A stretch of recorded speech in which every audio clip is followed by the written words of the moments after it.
Welcome to Employment Bite. In this series, our London employment team provide bite-sized overviews of some of the key developments surrounding the employment law landscape in the UK. Whether you're an employer or an employee, join us for a discussion navigating the dynamic world of employment law. Now, I'm Ed Bowyer, and I'm delighted to be joined by Joe Broadbent. Today, we're discussing the government's recent call for evidence on equality law. Last year, the government said it planned to introduce a draft equality, race and disability bill, and the call for evidence is the first real indication of what this might mean for employers. So Joe, over to you. How significant is this? That's actually a fairly difficult question to answer because the paper isn't that detailed and it doesn't contain any firm policy proposals at this stage. What the government's really trying to do is get evidence and views on some options that it might be considering taking forward. But it does give us an idea about the direction of travel, and that suggests that there could be some really quite significant changes to equality law on the horizon. So, Joe, what are the key themes coming out of this call for evidence? The most important elements are around pay inequality and how to extend or improve the existing framework. The government wants to understand how prevalent pay discrimination is and how to make equal pay rights more effective. And it's got a particular focus there on ethnic minority and disabled employees.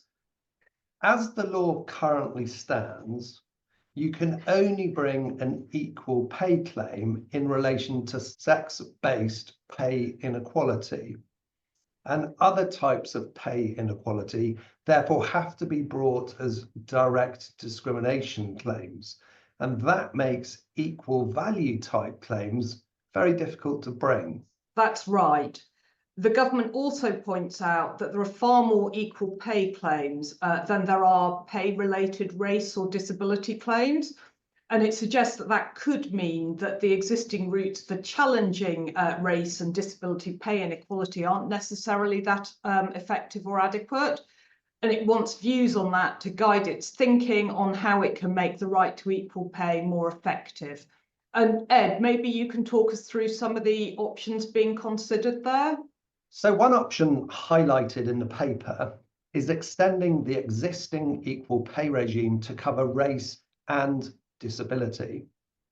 So that would mean an employee could compare themselves with someone of a different race or someone without a disability and argue that they should receive equal pay for equal work. Now, the government also suggests changing the existing procedural rules to, as they put it, make the equal pay scheme work better for everyone. And that probably means making it easier for employees to bring equal pay claims. Another area where the government, to be honest, seems to have a bit of a bee in its bonnet is about whether employers are using outsourcing to avoid equal pay obligations. Now, in our experience, I'd say that that isn't normally the reason why employers choose to outsource services, certainly in the private sector. But leaving that to one side, the call for evidence relies on some EHRC research into the social care sector, which it says indicates that outsourcing can increase inequality and pay disparities. And that seems to be particularly the case where you've got two groups of employees working alongside each other, doing very similar roles.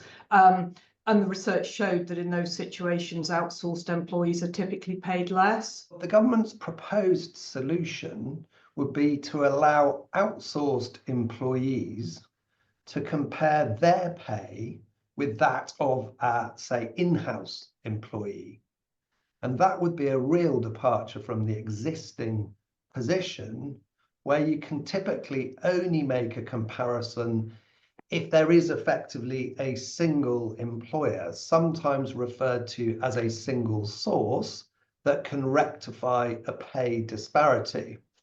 Now, allowing cross-employer comparisons leads to a whole range of very complex issues. It really does. So for one thing, How will employers in a typical outsourcing arrangement know whether two employees are performing work of equal value?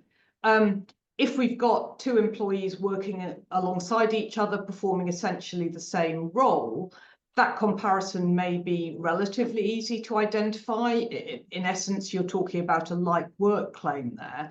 But that's not how outsourcing in the private sector works very often. I would agree. It is uncommon to have in-house and outsourced employees doing essentially the same role.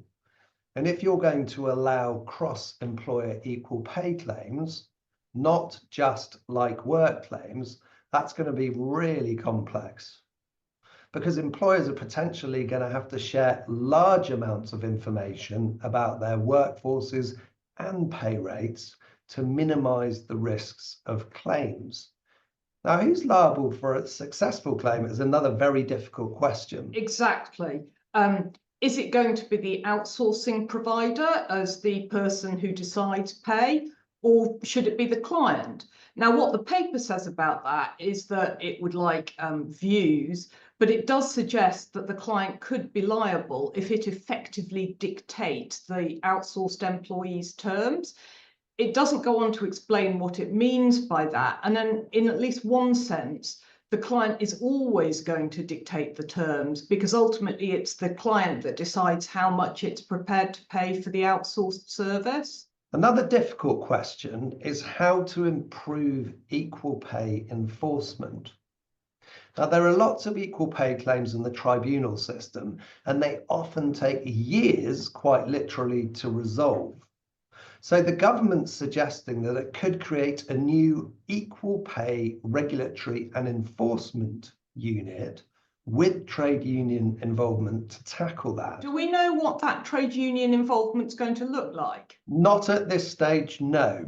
The paper is silent, slightly unhelpfully, on the point. Now, it appears that the unit's enforcement powers could expand on the current EHRC model. For example, it may be able to start proceedings in its own name to enforce equal pay obligations, or alternatively offer informal dispute resolution services to minimize the need for litigation. At EU level, pay transparency is quite often seen as a driver of pay equality, and the government's got some proposals in that regard as well. Going forward, employers might find that they have to provide salary information in job adverts. They may be prevented from asking candidates about their pay or salary history, and they may also have to publish more information about how their pay compares to that of other employees doing like work or work of equal value. And that's clearly designed to help employees identify potential breaches of the equal pay requirements. The paper suggests that increased pay transparency requirements could reduce the number of complaints if they prompt employers to review their pay structures. In addition, the government may extend compulsory equal pay audits to situations where an employer loses a race or disability related equal pay claim, and they can increase the maximum penalty for failing to comply from the current level of £5,000. There are a few proposals on sexual harassment in the workplace that we wanted to touch on. As we know, the government's already using the Employment Rights Bill to require employers to take all reasonable steps to prevent sexual harassment in the workplace, not just reasonable steps as the duty currently stands. It's also got the power to specify what amount to reasonable steps. And one thing that the paper encourages employers to express views on is what steps they have found are particularly effective in helping change the culture on sexual harassment in an organisation. So that brings us to the end of today's bite. As we've seen, there are some far-reaching proposals in the call for evidence, and we've encouraged clients to respond by the late June deadline. Now, we'll keep you updated on developments in a future episode of Employment Bites. Many thanks in the meantime for joining.